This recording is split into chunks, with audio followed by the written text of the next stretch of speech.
Welcome to the Rim Brake Rodeo. We hope this video helps. In this video, I will explain how to remove a Subaru Outback front bumper. First, open your hood and identify the plastic clips holding the top of the bumper and grille. Using a trim tool, carefully pry up and remove these pushpin retainers. Next, you'll need to raise the vehicle to gain access to the underside. There, you will find additional plastic clips along the bottom edge of the bumper that also need to be removed.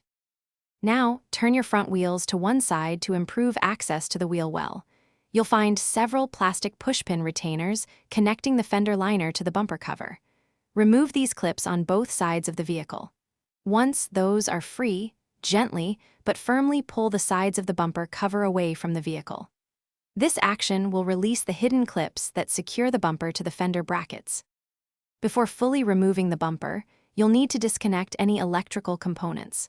If your Subaru Outback has fog lights, locate their electrical connectors, typically found behind the bumper.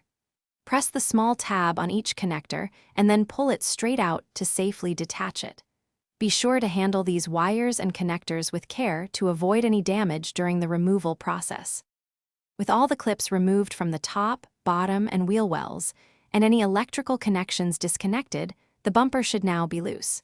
Carefully grab the bumper and pull it straight forward, away from the vehicle. Double-check that no wires or clips are still attached. Once completely free, place the bumper in a safe, clean area to prevent any scratches or damage while you complete your work. Thanks for watching. Consider subscribing if we helped you.